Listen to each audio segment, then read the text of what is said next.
Bonjour tout le monde, ravi de vous retrouver dans une autre séance portant toujours sur le module droit social pour les étudiants du S3 de la faculté de droit de Meknès et pour tous les autres auditeurs qui seraient peut-être intéressés par cette matière extrêmement riche de renseignements et d'enseignements. Nous avons, dans les précédentes séances, je pense qu'il y en a eu 11 à travers des lives, étudié les conditions de la formation du contrat de travail et les différents types et les différentes classifications possibles des contrats de travail. Il nous incombe, dans le cadre de ce cours, de ce chapitre, d'étudier les modalités de la rupture du contrat de travail. Comment un contrat peut-il être rompu, c'est-à-dire il n'existera plus entre les parties. Bien entendu, avant d'étudier les modalités, qui sont nombreuses, de l'extinction de la relation de travail, il y a lieu tout d'abord de distinguer la notion de suspension du contrat de travail, de la notion de la rupture du contrat de travail.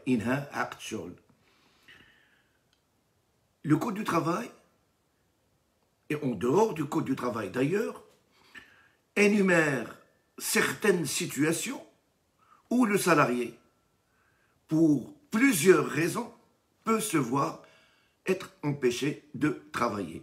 À titre d'illustration, la maladie du salarié, un salarié qui est malade, pendant toute la durée de la maladie, il ne peut pas travailler. Dans ce cas-là, pendant toute la durée de la maladie, il y a suspension du contrat de travail. Un salarié est victime d'un accident de travail ou d'une maladie professionnelle. Pendant toute la durée nécessaire pour la consolidation des blessures ou la guérison de la maladie professionnelle, bien entendu, il peut être obligé de ne pas travailler et par conséquent, pendant toute cette durée, le contrat de travail est suspendu.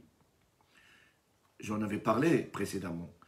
La femme en couche, la femme qui s'apprête de donner un enfant, 7 semaines avant l'accouchement, 7 semaines après l'accouchement, 3 mois si jamais il souhaite éduquer son enfant, et peut-être même une année si l'employeur accepte, elle peut suspendre son contrat de travail. Ce sont des situations où le contrat est suspendu, mais à la fin de la raison, du motif qui a donné lieu à la suspension du contrat de travail, le contrat reprend son cours tel qu'il existait avant. C'est-à-dire, la personne dont le contrat a été suspendu n'a pas besoin de conclure un nouveau contrat de travail avec son employeur. C'est toujours l'ancien contrat qu'il a conclu lorsqu'il a été embauché qui continue à régir la relation de travail. Ce qui laisse entendre que le salarié garde tous ses droits, toute son ancienneté, tous ses avantages. La seule distinction qui existe entre cette situation-là et le cours du contrat, c'est que pendant la durée de la rupture, il n'y a pas de travail exécuté par le salarié. Et comme le contrat de travail est un contrat synalagmatique, donc l'employeur est en droit de s'empêcher de lui verser le salaire. Pas de travail, pas de salaire. Mais pour certains événements, je l'avais déjà signalé, heureux ou malheureux parfois même, c'est la Caisse nationale de sécurité sociale qui se substitue à l'employeur pour verser le salaire.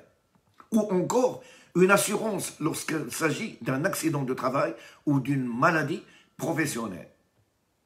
C'est ce qu'on appelle le salaire de substitution. Salaire de substitution. Pourquoi? Parce que ce n'est pas l'employeur qui continue à verser le salaire, mais c'est un autre organisme social, soit l'assurance, soit la Caisse nationale de sécurité sociale, qui se substitue à l'employeur pour verser le salaire, ou du moins une partie du salaire selon les modalités prévues par la loi. C'est la raison pour laquelle on l'appelle le salaire de substitution. Donc, lorsque je parle de la suspension du contrat de travail, ça veut dire que momentanément, le contrat ne produit pas ses effets par rapport au salarié, notamment certains effets liés à l'exécution de la prestation de travail, tels que le salaire, tels que le pouvoir disciplinaire de l'employeur. À titre d'illustration, on ne peut pas engager une procédure de licenciement alors que le salarié est malade. Il faut attendre son retour à l'entreprise pour engager la procédure disciplinaire. On ne peut pas le convoquer à un entretien préalable alors qu'il a déposé un certificat médical. La Cour de cassation nous indique qu'une telle formalité, lorsqu'il est accompli par l'employeur pendant la maladie du salarié, n'est pas valable, n'est pas légale. Et par conséquent, puisque les formes de licenciement ne sont pas respectées, en l'occurrence l'écoute du salarié, le licenciement est considéré comme vicié, c'est-à-dire comme abusif, et le salarié touchera les indemnités. Donc, la suspension du contrat de travail suspend également les effets du contrat de travail, ou du moins certains effets du contrat de travail. En l'occurrence, par exemple, le versement du salaire. Mais il n'en demeure pas moins que pendant la suspension du contrat de travail, d'autres engagements pris dans le cadre du contrat restent en vigueur, tels par exemple la clause de non-concurrence.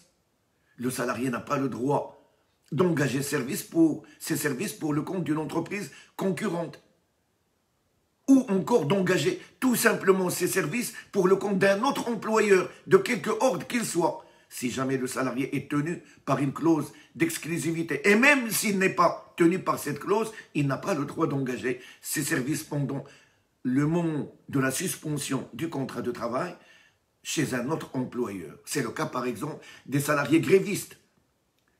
On se met en grève pour amener l'employeur à accepter des revendications. On ne se met pas en grève pour aller travailler chez un autre employeur.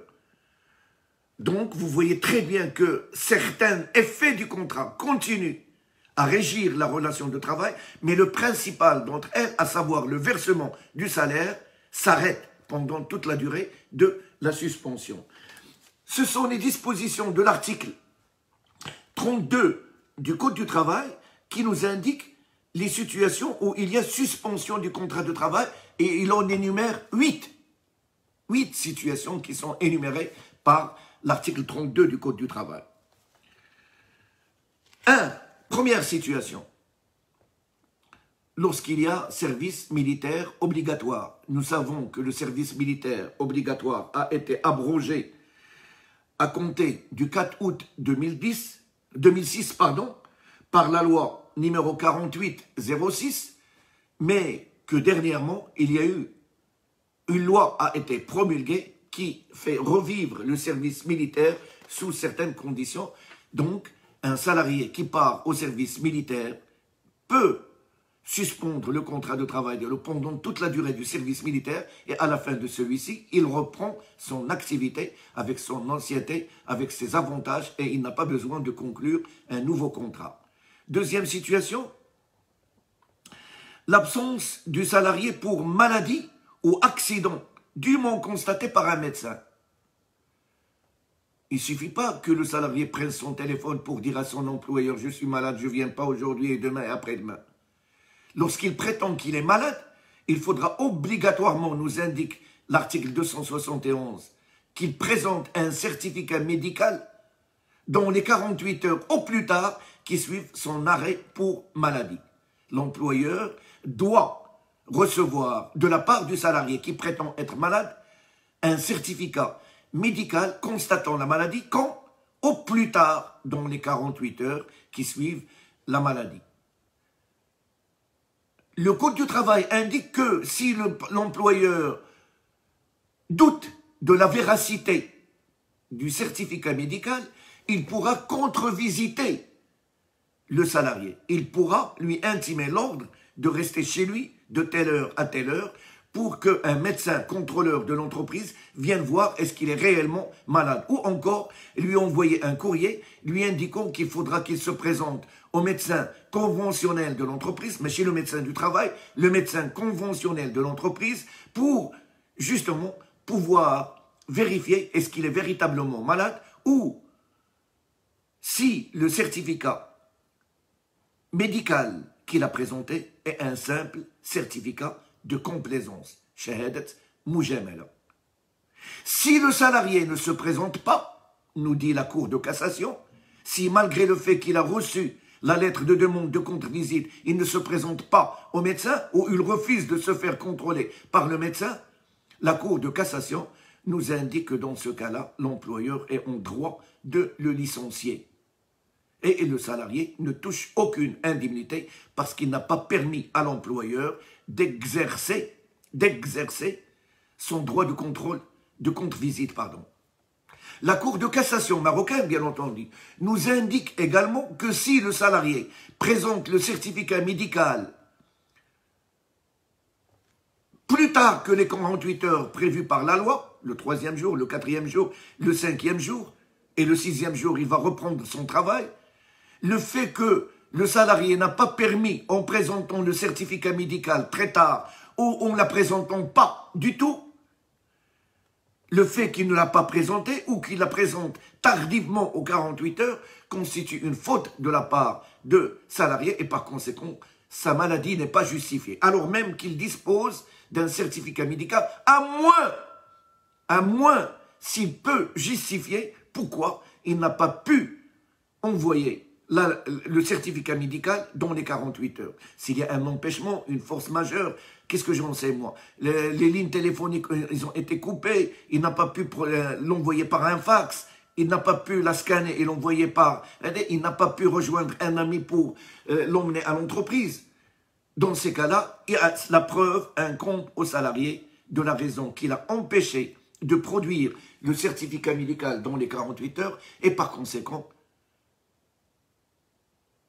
la maladie serait justifiée. Mais si ce n'est pas le cas, la maladie du salarié, même s'il est justifié par un certificat médical, mais qui a été produit tardivement, ne vaut pas et l'employeur serait en mesure, s'il le souhaite, de licencier ce salarié. J'avais indiqué également qu'un salarié qui est malade et qu'il présente un certificat justifiant une longue maladie de 180 jours,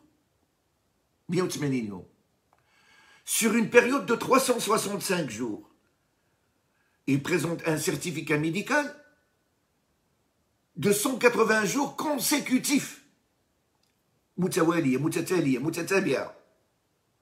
À la fin de ces 180 jours, c'est-à-dire à la 181e journée, l'employeur peut considérer le salarié comme démissionnaire. L'article 272 du Code du travail nous indique que lorsque le salarié présente un certificat médical et que sa maladie dure au-delà de 280 jours, dont les 365 jours, dans un intervalle de 365 jours, il est considéré comme démissionnaire. Il en est de même lorsqu'il est devenu inapte à travailler. Lorsqu'il est devenu inapte à travailler. Donc la maladie du salarié est encadrée par les dispositions du Code du travail, et je peux dire peut-être même au détriment du salarié et en faveur de l'employeur. Donc, c'est une situation de suspension du contrat de travail d'une manière normale, mais il peut conduire à la rupture du contrat de travail si le salarié ne respecte pas les délais impartis, ni ses obligations en matière de contre-visite, ou encore si sa maladie est longue et il dépasse 180 jours, le 181e jour, l'employeur est en droit de le considérer comme étant démissionnaire. Autre situation qu'il faudra distinguer de la précédente. L'absence pour accident de travail ou maladie professionnelle. La maladie professionnelle n'a absolument rien à voir avec la maladie normale, j'allais dire, je mets le mot normal entre guillemets. La maladie professionnelle veut dire que le salarié est en contact avec certains produits, l'amiante, le phosphore blanc, etc., etc., et que suite à cette fréquentation quotidienne de certains produits, son état de santé est altéré. Elle a la maladie du poumon suite, par exemple, qu'est-ce que j'en sais moi, à l'usage intensif du phosphore blanc. Il a comme le cancer de poumon suite au contact de l'amiante.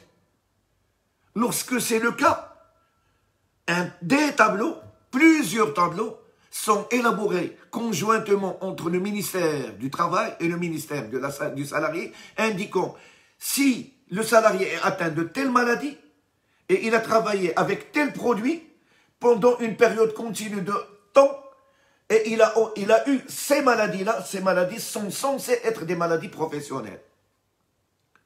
En dehors de ces tableaux, il revient au salarié de prouver que la maladie dont il est atteint est d'origine professionnelle parce qu'il a fréquenté tel ou tel produit. Donc nous avons deux situations.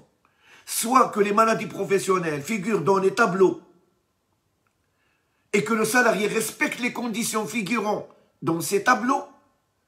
Si ce n'est pas le cas, ce n'est pas grave. Il revient au salarié de prouver que la maladie dont il est atteint est une maladie professionnelle et bien sûr, la preuve doit être, comment dirais-je, doit être apportée par des médecins. C'est les médecins qui sont censés savoir est-ce que la maladie du salarié est une maladie normale, dit Allah subhanahu wa ta'ala, ou c'est une maladie d'origine professionnelle, étant entendu kul marad kullu, dit Allah subhanahu wa ta'ala. Autre situation de suspension, la période qui précède et qui suit l'accouchement. Je ne vais pas me retarder sur cette question parce que j'en ai parlé très longuement dans plusieurs conférences. La femme en état de grossesse, vers la fin de la grossesse de la femme, elle bénéficie de 14 semaines. 7 avant l'accouchement, 7 après l'accouchement, tel que prévu par les articles 154 du Code du travail. Si jamais il a des complications, il peut reconduire son congé de maternité de 6 semaines. S'il le souhaite, l'article 156 nous dit qu'elle peut demander à son employeur 3 mois sans salaire pour éduquer son enfant. L'employeur ne peut pas lui refuser ces 3 mois. S'il souhaite, elle peut également, mais à condition que son employeur y accepte cette fois-ci, demander un congé sabbatique d'une année sans salaire. Mais il faut que l'employeur accepte.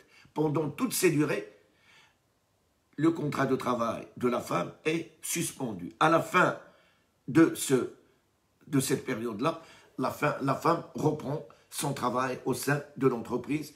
Et j'avais déjà eu l'occasion d'indiquer qu'il y a une différence entre la version arabe du Code du travail, il reprend son travail, alors que dans la version française, il reprend son poste de travail, ça ne veut pas dire la même chose. Autre situation de suspension, les absences prévues par les articles 274, 275 et 277. Si on va voir ces articles, on va voir qu'ils parlent de certains événements heureux ou malheureux dans la vie du salarié. Événements heureux ou malheureux. Le mariage du salarié. Le mariage du salarié lui donne droit à un congé pour mariage de 4 jours. Le mariage d'un enfant du salarié ou d'un enfant issu d'un précédent mariage du conjoint du salarié, 2 jours. Il a qu'un ولده ولا ولد مراته ولا ولد ديال شي مرا اللي تزوج يومين عنده. إذا كان الزواج ديالو براسو 4 jours. Le décès, الموت الله يحفظنا ويحفظكم. Si il s'agit du décès du conjoint du salarié, المرأة خدامة ومات لها راجلها أو الراجل خدام ومات ليه مراته, ou d'un petit enfant ديال le salarié, ou d'un enfant ديال le salarié, ou d'un ascendant du salarié, ba ou l'amou, ou d'un enfant issu d'un précédent mariage du conjoint du salarié. Le Code du travail, via l'article 274, lui accorde 3 jours de suspension du contrat de travail, 3 jours d'absence. C'est ce qu'on appelle les absences légales. Pourquoi légales? Parce que ce sont les dispositions du Code du travail qui les prévoient. S'il s'agit du frère du salarié, ou de la sœur du salarié, ou d'un frère ou d'une sœur du conjoint de celui-ci, ou d'un ascendant du conjoint, 2 jours également. Les autres absences. La circoncision d'un enfant dit le salarié. Il bénéficie de 2 jours. Une opération chirurgicale du conjoint ou d'un enfant à charge. 2 jours également. Le salarié peut également bénéficier d'un droit d'absence pour passer un examen. Les examens de la faculté de droit, par exemple. Un concours ou tel et autre examen. Effectuer un stage de sport national parce qu'il va participer également à une manifestation internationale. Il fait partie de l'équipe nationale du foot, de l'équipe nationale de basket, de l'équipe nationale de natation. Et ils vont faire un stage pour participer aux Jeux olympiques, pour participer aux Jeux panafricains, pour participer aux Jeux arabes. Pendant toutes ces durées d'absence, le contrat est suspendu. Ce sont les dispositions qui sont prévues par l'article 275. Et enfin, l'article 276 du Code du travail nous indique que par rapport au salaire de ces salariés, rappelez-vous ce que j'avais dit, en principe, lorsqu'il y a suspension du contrat de travail, il y a suspension du salaire. Pas de travail, pas de salaire. Mais là, cette fois-ci, l'article 276 du Code du travail nous indique que pour les salariés qui touchent leur salaire au mois, ce qu'on appelle les mensuels, al-mushairin, ils continuent à toucher leur salaire normalement. Alors même qu'ils se sont absentés 4 jours pour le mariage, 3 jours pour le décès, 2 jours pour une opération chirurgicale ou la circoncision, etc. Opération chirurgicale d'un membre de la famille ou la circoncision d'un enfant. Ils continueront à toucher leur salaire. S'agissant des salariés qui touchent leur salaire au jour le jour, ou une fois par semaine, c'est-à-dire qui ne sont pas des mensuels, l'employeur ne payera que 2 journées pour le mariage et 1 jour pour le décès du conjoint du salarié ou du père ou de la mère ou d'un enfant du salarié. Le salaire n'est payé de la part de l'employeur au salarié qui s'absente qu'à raison de 2 jours, alors qu'il bénéficie de 4 jours d'absence, juge serait payé comme étant des journées de travail effectives. Et lorsqu'il s'agit du décès, 1 jour pour le décès du conjoint, ou le père, ou la mère, ou d'un enfant, bien le salarié, seulement. Alors qu'il doit bénéficier normalement de 3 journées d'absence. Ce sont ce qu'on appelle les absences légales. Mais il y en a d'autres qui sont prévues en dehors du Code du travail. Le Code électoral, le Moudouana, lorsque un salarié a un mandat électoral, il est membre du conseil municipal, il est membre du Parlement.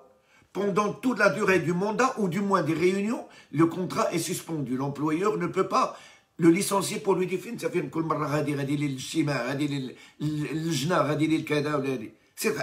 vous vous absentez trop.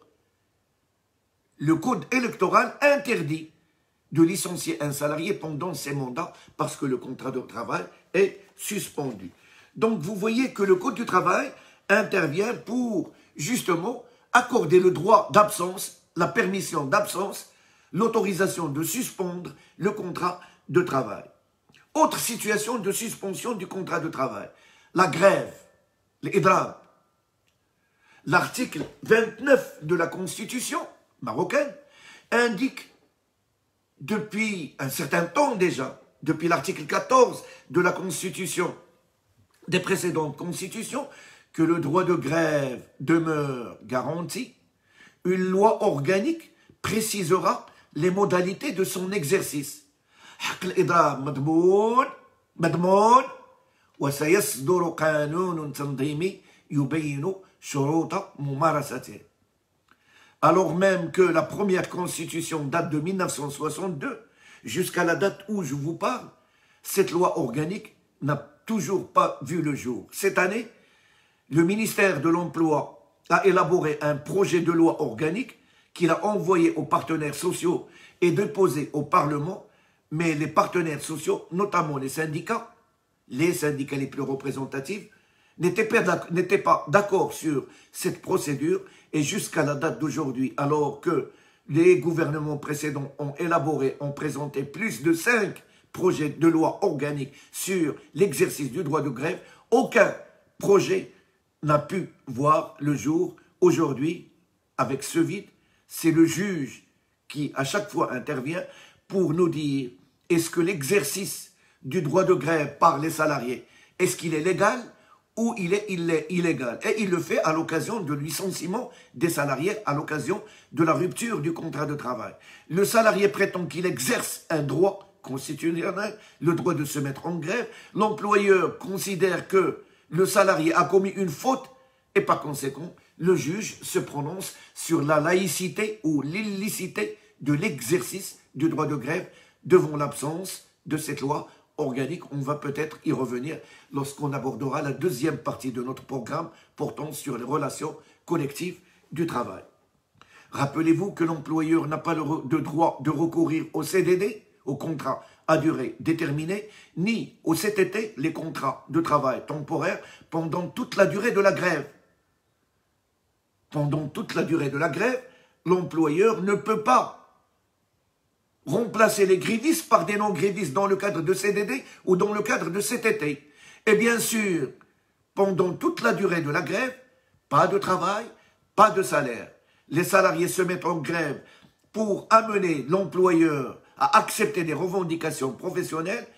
Donc, ils sont prêts à faire la pression sur l'employeur et pour justifier de leur colère, bien sûr, ils ne peuvent pas prétendre à leur salaire, faute de quoi ce serait trop facile de faire la grève. La grève est définie aujourd'hui par la jurisprudence et par la doctrine de la manière suivante. Et d'ailleurs, on retrouve cette même définition dans les différents projets de loi organiques portant sur la grève qui n'ont toujours pas abouti. La grève est la cessation concertée du travail pour faire aboutir des revendications professionnelles, préalablement présentées à l'employeur et auxquelles il a refusé d'y répondre. Je répète, la grève a été définie par la doctrine et parfois par la jurisprudence, notamment administrative, comme étant la cessation concertée, le mudbar, et collective, le jamaïa. Un salarié tout seul ne peut pas se mettre en grève, il faut être plusieurs pour se mettre en grève. Donc c'est la cessation concertée, collective du travail pour faire aboutir des revendications, de quel type? Des revendications politiques, des revendications d'ordre professionnel. Est-ce qu'on a le droit de faire grève tout de suite? Non, cette définition indique qu'il faudra d'abord que ces revendications soient présentées à l'employeur, ce qui veut dire que la grève inopinée, n'est pas valable. Il faut d'abord donner l'occasion à l'employeur de discuter le cahier revendicatif. Ce n'est que lorsqu'il refuse d'accepter ces revendications que la grève sera légale. Donc la grève est une cessation concertée collective du travail pour faire aboutir des revendications d'ordre professionnel que l'employeur a refusé d'accepter. C'est ça la définition accordée par la jurisprudence et par la doctrine au droit de grève, en attendant que le législateur intervienne pour justement réglementer le droit de grève. Alors, nous avons une autre situation qui a fait couler beaucoup d'encre avec le Covid-19. Il s'agit de la 8e situation prévue par l'article 32, pendant la fermeture provisoire de l'entreprise intervenue légalement. Comme vous le savez, lorsque coronavirus est apparu au Maroc, les autorités marocaines ont réagi extrêmement vite le mois de mars. Et ils ont, par une loi, interdit à certaines entreprises qui ne sont pas nécessaires, à certains commerces qui ne sont pas nécessaires, d'ouvrir leurs portes. Ils ont ordonné la fermeture de certaines entreprises. Telles, par exemple, toutes les entreprises qui ne sont pas d'ordre alimentaire.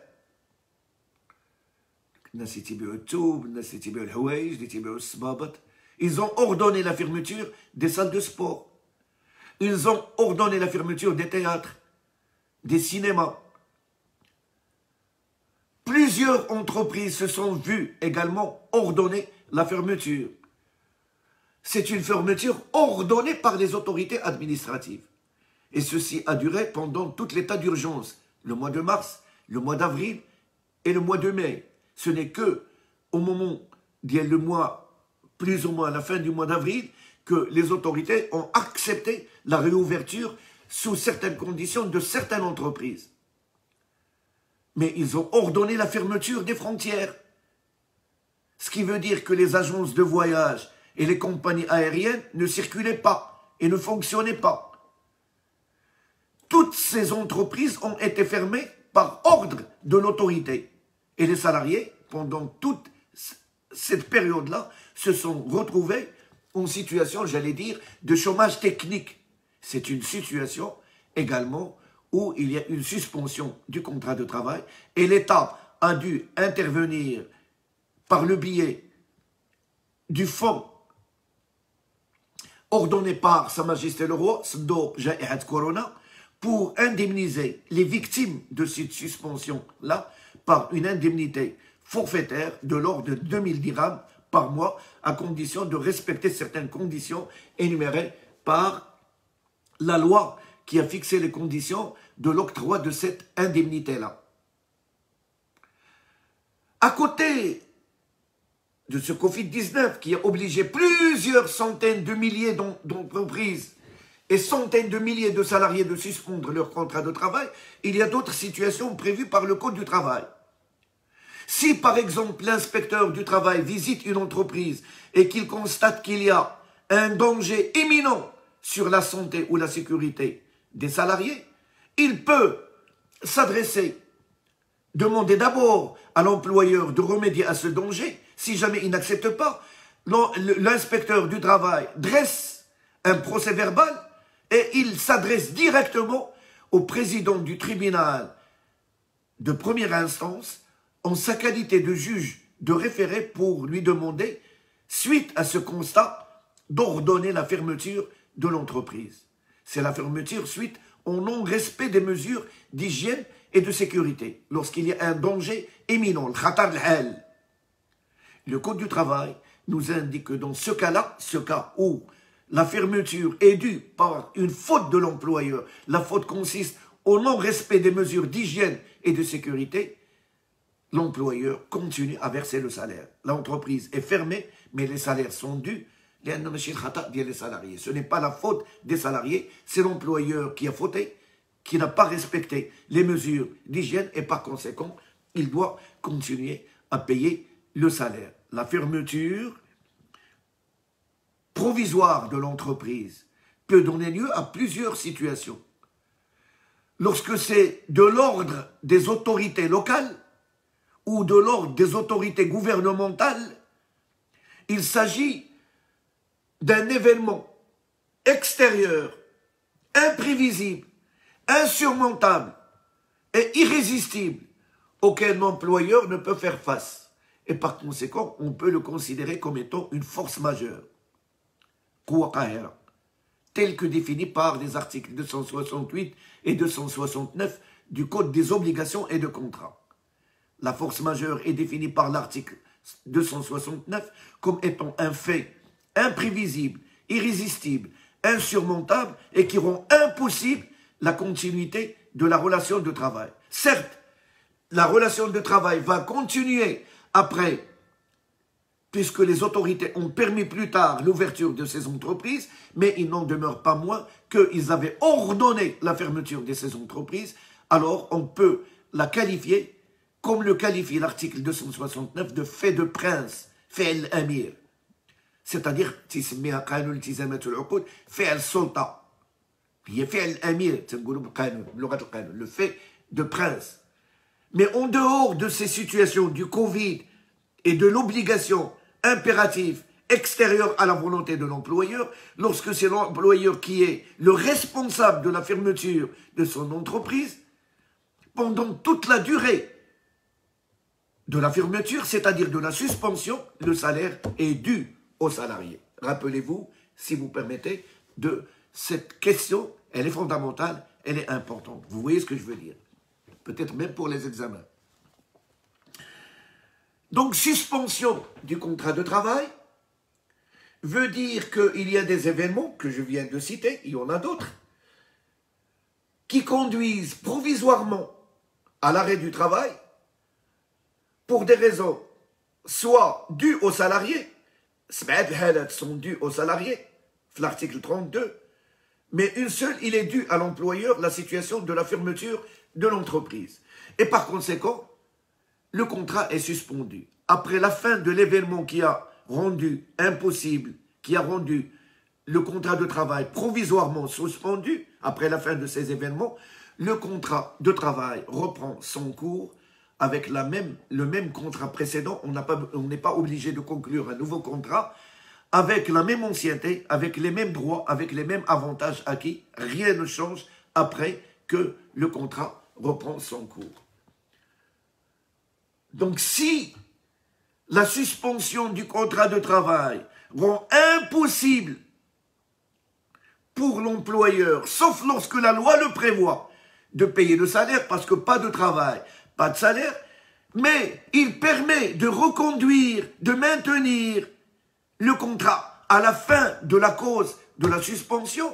Lorsqu'on parle de la rupture du contrat de travail, à la différence de la suspension, il y a fin du contrat de travail, il y a extinction de la relation de travail, il n'y a plus de relation de travail. Alors que la suspension laisse présager la possibilité de reconduire le contrat de travail après la fin de la cause de la suspension. Extinction ou rupture du contrat de travail, il n'y a plus de contrat. Quelles sont les situations qui peuvent donner lieu à l'extinction, à la fin, à la rupture du contrat de travail? Si on lit attentivement les dispositions du Code du travail en la matière, on peut recenser 3 situations. La première, des situations qui sont étrangères à la volonté de l'employeur et du salarié.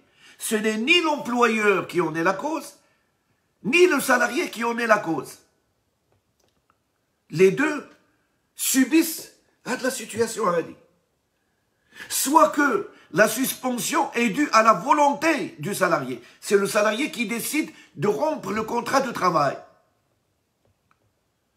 Le salarié, consciemment, volontairement, décide lui-même, sans contrainte aucune, de mettre fin au contrat de travail. On parle de la démission. Lorsque c'est le salarié qui prend l'initiative de mettre fin à son contrat de travail. Soit c'est l'employeur qui prend l'initiative de mettre fin au contrat de travail. C'est lui le responsable de la rupture du contrat de travail. Dans ce cas-là, on parle de licenciement. Donc 3 situations peuvent être envisagées. La rupture du contrat de travail en dehors de la volonté des contractants, c'est-à-dire l'employeur et le salarié. La rupture du contrat de travail à l'initiative du salarié, c'est-à-dire la démission. Et enfin, la rupture du contrat de travail à l'initiative de l'employeur, c'est-à-dire le licenciement. Première rupture du contrat de travail en dehors de la volonté des parties. C'est la force majeure. La force majeure. La force majeure est définie par les dispositions de l'article 269 comme étant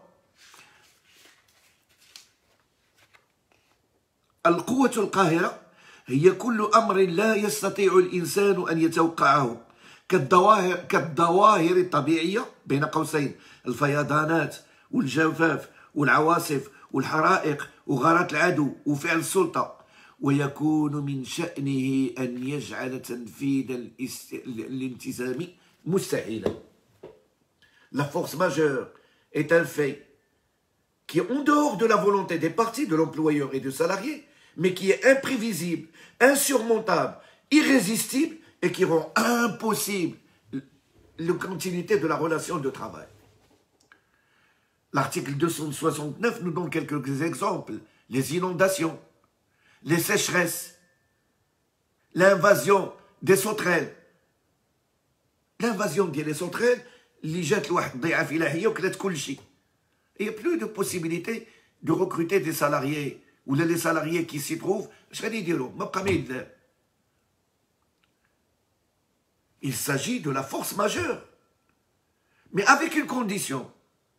Il y a extinction du contrat de travail lorsqu'il est dans l'impossibilité pour l'employeur de redresser l'entreprise, de reprendre l'activité. S'il y a cette possibilité-là, non, il y aura suspension du contrat de travail, comme nous l'avons indiqué lorsque nous avons parlé de la suspension du contrat de travail.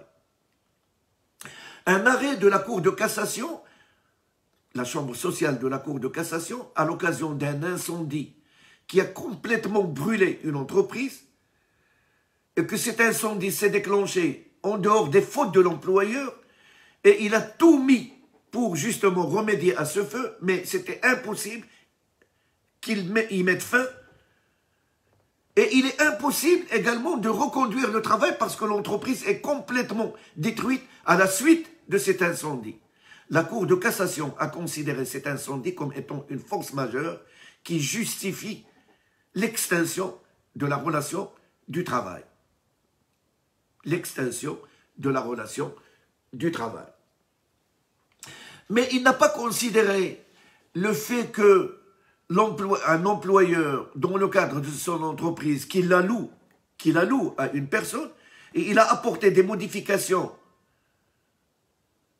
à cet immeuble qu'il avait loué, et le propriétaire de l'immeuble a engagé un procès, une action en justice pour demander à ce que toute la façade qui a été introduite indûment par l'employeur à l'immeuble qui ne lui appartient pas, et les autorités ont demandé la destruction, la démolition de cette façade de l'entreprise, il ne l'a pas considéré comme étant une force majeure parce que l'entreprise continue à exercer son activité à l'intérieur et parce que c'est la faute de l'employeur.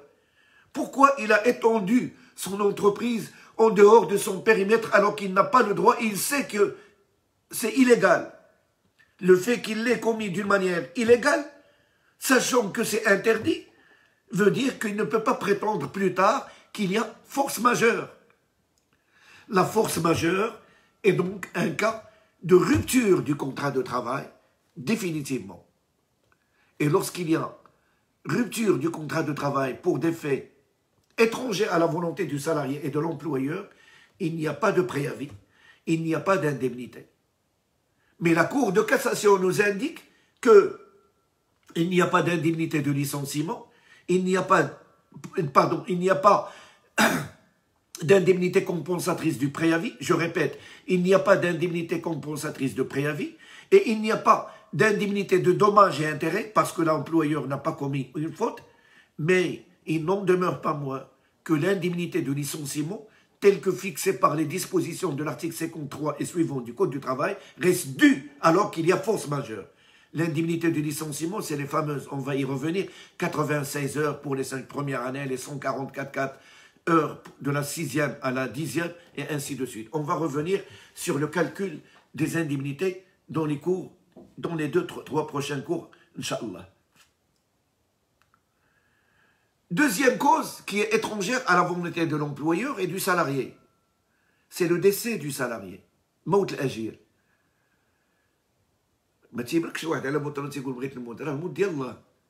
Donc il est étranger aussi bien à la volonté de l'employeur que du salarié. Le décès du salarié met fin également au contrat de travail.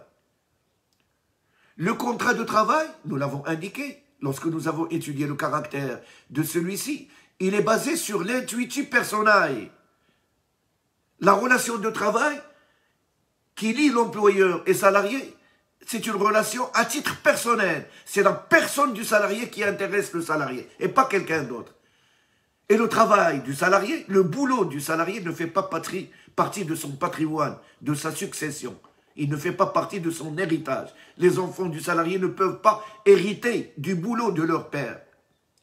Au décès du salarié, il y a fin du contrat de travail, bien entendu. Extinction de la relation de travail en dehors de la volonté de l'employeur et du salarié, suite à la force majeure ou du décès du salarié. Vous voyez que je n'ai pas dit le décès de l'employeur. Rappelez-vous ce que j'ai dit dans plusieurs cours. L'article 19 du Code du travail, à la différence du Code civil qui élève au rang de principe sacro-saint le principe de l'effet relatif des contrats, le Code du travail élève au rang de principe général de droit le principe de la continuité de l'entreprise. Et par conséquent, le décès du salarié, si il met fin au contrat de travail, le décès de l'employeur n'a aucune influence sur la continuité de la relation de travail, parce que les personnes qui sont succédées à l'employeur, suite aux héritages par exemple, c'est eux qui deviennent les employeurs et ils doivent maintenir tous les contrats de travail avec leur ancienneté, avec tous leurs droits. Ils n'ont pas le droit de licencier les salariés parce que ce sont des nouveaux employeurs qui succèdent aux précédents employeurs suite à la succession. Sauf lorsqu'il s'agit de ce qu'on appelle les professions réglementées. À titre d'exemple, un médecin qui exerce dans une clinique où il y a plusieurs salariés, des assistants, des infirmières, etc. Suite à son décès, ces enfants qui ne sont pas médecins, qui ne sont pas diplômés en médecine, ne peuvent pas devenir des employeurs de ces personnes-là. Parce que pour exercer la médecine, il faut encore être docteur en médecine et il faut une autorisation qui doit être délivrée par le secrétariat général du gouvernement. C'est une fonction, c'est une profession réglementée. Il en est de même pour le notaire. Un notaire qui décède, l'étouffa, les personnes qui travaillent chez lui, parce que c'est une profession libérale, donc il est lié par les dispositions du Code du travail, les personnes qui travaillent chez lui ne peuvent pas engager un procès contre les successeurs de ce dernier parce qu'ils ne peuvent pas exercer la profession en lieu et leur place et à la place de leur père, parce que pour exercer cette profession-là, il faut certaines conditions. Il en est de même pour le pharmacien. Il faut également une autorisation et un diplôme de pharmacien pour pouvoir exercer. Il en est de même pour la profession d'architecte. Toutes les professions réglementées, la profession d'avocat également. Les héritiers d'un avocat ne peuvent pas continuer l'activité de leur père avocat parce qu'ils n'ont pas les diplômes nécessaires et les qualifications nécessaires pour continuer à se faire. Pour ces dernières, le décès de l'employeur met fin également au contrat de travail. Mais pour le reste, article 19 indique haut et fort en cas de modification de la situation juridique de l'employeur. Et il ajoute, notamment, l'adverbe notamment, que veut dire que la liste qui va venir par la suite est donnée à titre indicatif et non pas limitatif, par succession. Et plusieurs arrêts de la Cour de cassation indiquent que la succession d'une entreprise veut dire obligation de respecter les dispositions de l'article 19 du Code du travail sur le maintien de l'activité et le maintien des contrats de travail en cours avec les mêmes anciennetés et avec tous les avantages acquis lors de la précédente période avec l'ancien employeur qui vient d'être changé suite au décès et à la succession de ce dernier. Quid lorsque il s'agit de la rupture du contrat de travail à la suite ou à l'initiative du salarié. Rappelez-vous, personne ne peut engager son activité à vie. C'est interdit par la loi. On ne peut pas, dans le cadre d'un contrat de travail, indiquer que M. X travaille chez moi jusqu'à sa mort. C'est interdit par la loi. Accepter ce fait-là veut dire qu'on revient à l'esclavage. Et l'esclavagisme a été aboli. Donc, on ne peut engager ses services que à un temps qu'on a choisi nous-mêmes. Et lorsqu'on décide de mettre fin à un contrat, il demeure de la possibilité du salarié pour se faire, et il le fait à son initiative par ce qu'on appelle la démission. La démission, c'est l'acte juridique par lequel le salarié, volontairement, sans contrainte aucune, met fin à son contrat de travail. À n'importe quel moment. À n'importe quel moment. Mais lorsqu'il s'agit d'un CDD, un contrat à durée déterminée, il n'a pas le droit de mettre fin à son contrat de travail. La fin du contrat de travail prendra effet à l'échéance du contrat. Le salarié lié par un CDD ne peut pas rompre le contrat de travail au milieu du contrat. Il doit continuer à exercer sa prestation jusqu'à la fin du contrat. Mais lorsqu'il s'agit d'un CDI, à n'importe quel moment, 1 année, 2 années, 10 ans, 15 ans, 20 ans, il peut démissionner sans qu'il donne un justificatif à son employeur. La seule contrainte imposée par le Code du travail aux salariés démissionnaires, c'est de respecter un préavis. C'est que la rupture ne soit pas une rupture inopinée. Il faudra qu'ils disent à l'employeur, conformément aux dispositions du Code du travail et au décret d'application portant sur les périodes de préavis, monsieur l'employeur, dans 1 mois, selon la catégorie, selon l'ancienneté, dans 2 mois, dans 3 mois, je ne vais plus faire partie de votre entreprise. Prenez vos dispositions dès à présent pour chercher un remplaçant. On va voir, Inch'Allah, quelles sont les périodes de préavis lorsqu'on va étudier le licenciement. On va réserver l'étude de préavis au moment où on va, étudier la rupture à l'initiative de l'employeur, c'est-à-dire le licenciement. En dehors de cette contrainte, de cette obligation du respect du préavis, le salarié est libre. Elle est libre, totalement libre, de rompre le contrat de travail à son initiative, c'est-à-dire de démissionner comme bon lui semble. Mais le Code du travail, pour mieux protéger le salarié contre les prétentions éventuelles d'un employeur, en cas de contentieux, de dire et d'évoquer que non, je n'ai pas licencié, il a démissionné. Il exige, le Code du travail, exige que la démission soit écrite, signée et légalisée. Ça veut dire quoi? Une démission verbale ne vaut rien. Pour que la démission soit réelle, effective, encore faut-il qu'elle soit écrite. Peu importe qu'elle soit écrite à la main ou par ordinateur, par traitement de texte, peu importe. Mais l'essentiel, c'est qu'elle soit écrite. Non seulement l'écrit est obligatoire, mais encore faut-il que le salarié signe cette démission et légalise celle-ci auprès des autorités locales. Si la démission n'obéit pas à ces conditions de forme imposées par les dispositions du Code du travail, elle est nulle et non avenue. Ça veut dire qu'elle ne vaut rien, notamment lorsque le salarié se rétracte. C'est-à-dire, j'étais en colère, etc. Et il souhaite revenir à son travail. L'employeur ne peut pas lui refuser le travail parce que justement la démission n'est pas une véritable démission parce qu'il ne respecte pas les dispositions imposées par le Code du travail, à savoir le fait qu'elle doit être signée et légalisée.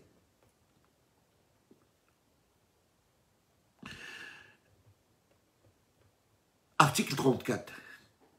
Le contrat de travail à durée indéterminée peut cesser par la volonté du salarié au moyen d'une démission portant la signature légalisée par l'autorité compétente.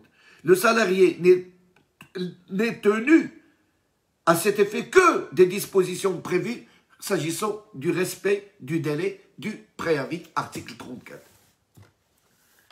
Donc nous savons que la démission, c'est l'expression de la volonté claire, nette et précise du salarié de rompre le contrat de travail à n'importe quel moment, mais à condition qu'il soit établi par écrit, signé et légalisé, et le salarié doit respecter le préavis. Si jamais il ne respecte pas le préavis, l'employeur, nous dit la Cour suprême, la Cour de cassation marocaine, il nous indique que l'employeur est en droit d'engager une action contre le salarié pour lui demander des indemnités de rupture abusive du contrat de travail. Quel est le montant de cette rupture? C'est le montant de la durée du préavis. S'il devait respecter un préavis de 3 mois, le montant de l'indemnité due à l'employeur, c'est le salaire du salarié pendant 3 mois. L'employeur est en droit d'attendre à son salarié à ce que ce dernier respecte son préavis. Mais il peut le libérer. celui qui peut le plus, nous dit l'adage, peut le moins. Si je peux exiger du salarié de respecter le préavis, je peux lui dire, vous voulez démissionner, je vous libère du préavis, tout de suite. Mais si c'est l'employeur qui libère le salarié de préavis, et que le salarié souhaite continuer à exercer son activité pendant la durée de préavis légal, l'employeur doit lui accorder une indemnité qu'on appelle l'indemnité compensatrice du préavis, équivalente au salaire qu'il aurait pu recevoir s'il avait continué à travailler jusqu'à la fin du préavis. Ce n'est pas tout. La chambre sociale de la Cour de cassation nous indique que même une démission qui est écrite, signée et légalisée peut ne pas exprimer la véritable volonté du salarié. Pourquoi? Parce que, tout d'abord, les termes de la démission ne sont pas clairs. Ils sont ambigus. En droit, on dit ils sont équivoques. Ou encore, parce que la démission a été présentée sous l'effet de la contrainte, l'ikrar.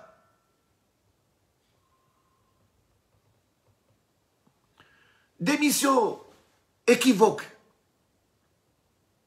qui n'est pas claire, qui n'est pas précise. Lorsqu'on lit la lettre de la démission, on ne comprend pas si le salarié souhaite quitter définitivement l'entreprise ou bien protester contre son employeur.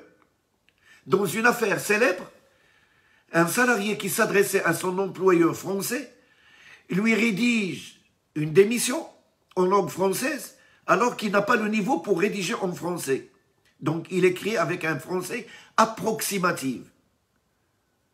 Il lui adresse une lettre avec les mots que voici, pas textuellement, mais grosso modo. Vous, toi, pas vouloir de moi, moi, pas vouloir de toi. La terre de Dieu est grande. Moi, fils de Dieu, trouvez manger où je vais, Dieu là-bas. Gardez-moi. C'est pas toi nourris-moi, c'est Dieu qui nourrit moi. Et moi, pas vouloir travailler gens comme toi. Vous voyez, on comprend que ce salarié est en colère et qu'il proteste contre son employeur. Mais est-ce que cela veut dire qu'il a démissionné à travers ces mots? Les juges nous disent que cette démission-là, il est équivoque, il est ambigu, il n'est pas clair, il n'est pas précis. Et par conséquent, si le salarié conteste le fait qu'il ait démissionné, les juges lui donnent raison parce que la démission doit être présentée avec des termes clairs, précis, qui ne laissent aucune possibilité de croire à autre chose que le salarié a présenté véritablement sa démission à son employeur. Deuxième obligation posée par la jurisprudence, en plus du fait que la démission doit être écrite, signée et légalisée.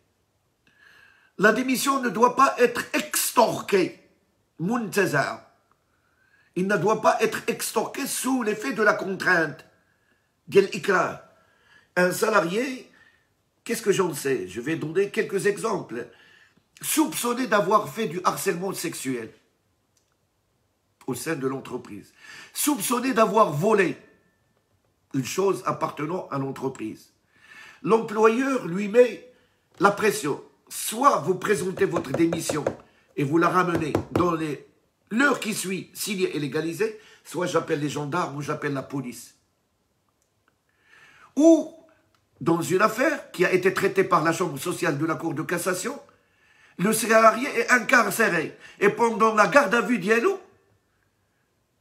il a démissionné. L'employeur ramène les autorités locales avec leur registre pour signer et légaliser la démission.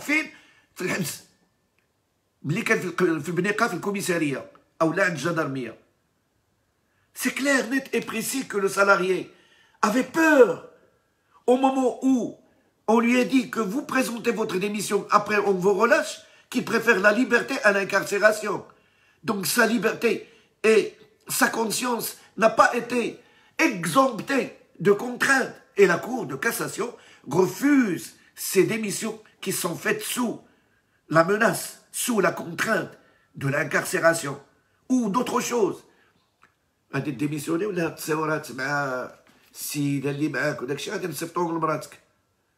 C'est une contrainte morale, mais qui a amené le salarié à démissionner et par conséquent, il peut prétendre, et c'est à lui de le prouver d'ailleurs, la preuve incombe toujours au demandeur que la démission qu'il a présentée a été faite sous la contrainte.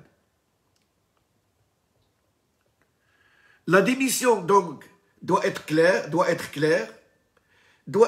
précise, ne doit pas être équivoque, ne doit pas être extorquée et ne doit pas être faite sous l'effet de la violence. Elle doit être l'expression claire, nette et précise du salarié de mettre fin à son contrat de travail. Ce n'est que lorsque ces conditions sont respectées que le juge peut accepter la démission, notamment lorsque le salarié se rétracte.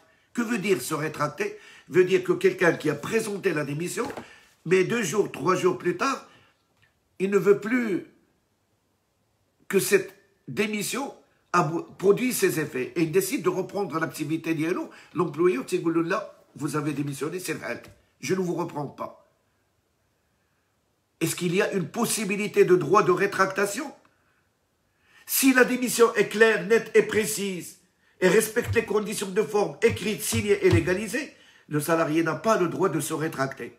Mais s'il n'obéit pas à certaines conditions de fond et de forme que je viens de préciser, le salarié aura le droit de se rétracter et par conséquent, si jamais l'employeur décide de continuer à le considérer comme étant démissionnaire, il pourra se voir requalifier la démission en licenciement abusif parce qu'il n'a pas permis au salarié de reprendre son activité. Troisième modalité de rupture, la première c'est à l'insu des parties, en dehors de la volonté de l'employeur et du salarié, force majeure, décès du salarié, avec quelques spécificités par rapport au décès de l'employeur. Deuxième situation, rupture du contrat de travail à l'effet, à l'initiative du salarié, c'est-à-dire la démission. Et troisième situation, rupture du contrat de travail à l'initiative de l'employeur, qu'on appelle le licenciement. Dites-moi, est-ce que vous considérez comme étant semblable la situation où un salarié n'a pas commis de faute, mais physiquement ou intellectuellement, il est devenu inapte à continuer à travailler? C'est une assistante de direction dans l'ancienne école qui travaille avec le dactylo et avec les anciennes modalités de secrétariat. Et aujourd'hui, il y a les ordinateurs, il y a les traitements de texte, il y a les innovations technologiques extraordinaires et il n'arrive pas à suivre. Et l'employeur veut se débarrasser de cette salariée. Est-ce qu'il a commis une faute? Certainement pas. Mais est-ce qu'elle peut continuer à travailler? L'employeur a besoin aujourd'hui, technologie, il a besoin de quelqu'un qui est oudlouk. Et cette femme, alors qu'il a mis tous les moyens pour la former, pour essayer de lui trouver un autre poste de travail adapté à sa situation, mais rien à faire. Cette femme-là est devenue inapte professionnellement à continuer à exercer son activité. Ou encore un salarié qui a subi un accident en dehors de l'entreprise. Il est devenu inapte physiquement à continuer à travailler. Est-ce qu'il a commis une faute? Pas du tout. Est-ce que vous considérez que ces deux salariés, celui qui est devenu inapte sur le plan professionnel et l'autre qui est devenu inapte sur le plan physique, est-ce que vous les considérez? Est-ce que vous considérez qu'on va les traiter pareillement que quelqu'un qui a volé, qui a insulté l'employeur, qui a fait la rixe, le mouhassama ou le mouchazara, au sein de l'entreprise, qui fait du harcèlement sexuel, qui fait de l'incitation à la débauche, qui ne respecte pas les mesures d'hygiène et de sécurité, qui a été condamné pour des faits préjudiciables à l'honneur et à l'intégrité? Est-ce que c'est la même chose? Certainement pas. Est-ce que vous considérez ce type de licenciement pour ces faits-là qu'on peut indiquer, qu'on peut appeler faute grave, comparé à ceux qui sont licenciés parce que l'entreprise connaît une restructuration, parce qu'il a apporté des nouvelles technologies qui l'obligent à licencier plusieurs salariés. La technologie remplace l'homme aujourd'hui, le robot remplace l'homme, tout le monde le sait. L'OIT nous dit que prochainement, dans les années à venir, peut-être dans les 20, on commence à voir les effets aujourd'hui, dans les 20 années à venir, 75% des emplois d'aujourd'hui vont disparaître. Un exemple, avant, lorsque vous souhaitez retirer de l'argent ou verser de l'argent, vous allez à une banque ou la poste et vous faites une queue et vous attendez peut-être parfois même la moitié de la journée avant de faire cette opération. Mais aujourd'hui, à partir de chez vous, avec votre smartphone, vous pouvez faire la même opération à partir de chez vous, sans qu'il y ait de surcoût. Où le coût de cette opération reste dérisoire par rapport au temps perdu, et par rapport aux moyens de transport que vous allez prendre pour aller jusqu'à votre banque. C'est la raison pour laquelle, aujourd'hui, le métier de caissier, le métier de salarié de banque est en réduction par rapport à ce qu'il était auparavant, parce qu'il a été remplacé par les nouvelles technologies, les guichets, les cartes de paiement, les versements automatiques, les paiements automatiques, etc. Tous ces métiers-là de caissier, etc., sont amenés à disparaître pour être remplacés par de nouveaux métiers. Des informaticiens, des gens qui vont faire la maintenance de ces ordinateurs, des gens qui vont créer des logiciels et des applications pour les banques. Donc c'est des métiers qui vont disparaître pour être remplacés par des nouveaux métiers. C'est ce qu'on est en train de vivre aujourd'hui. Ce qui va amener plusieurs entreprises à se restructurer, à licencier pour des raisons économiques, technologiques ou des raisons similaires. Lorsque je dis à 40 salariés, 60 salariés, je vous remplace par une machine, est-ce que les conditions et les effets du licenciement seraient les mêmes que lorsque je dis à un salarié, je vous licencie parce que vous avez commis une faute grave? Est-ce qu'elles seraient les mêmes que lorsque je dis à une salariée ou un salarié, je vous licencie parce que vous êtes devenu inapte pour continuer à exercer votre fonction au sein de mon entreprise, soit physiquement, soit professionnellement? Bien sûr que non. Alors, il y a lieu de distinguer entre 3 types de licenciements. Le licenciement pour des raisons liées à l'aptitude du salarié, l'aptitude, le qudurat ديال الأجير, le licenciement lié à la faute grave commise par le salarié, qu'on appelle communément le licenciement disciplinaire, al-fasl al-ta'dibi, et enfin, le 3e type de licenciement, le licenciement pour des raisons économiques, technologiques ou structurelles. الفصل لأسباب تكنولوجية, هيكلية, اقتصادية أو ما يماثلها. Ce sont ces 3 types de licenciement qu'on va voir après un moment de pause, une demi-heure ou 3/4 d'heure, et après on va reprendre. Merci de votre attention. Et comme d'habitude, je le dis et je le répète, ce sont vos questions qui enrichissent peut-être ces conférences. Elles seraient les bienvenues. Et malheureusement, je suis loin de mon portable pour y répondre au fur et à mesure.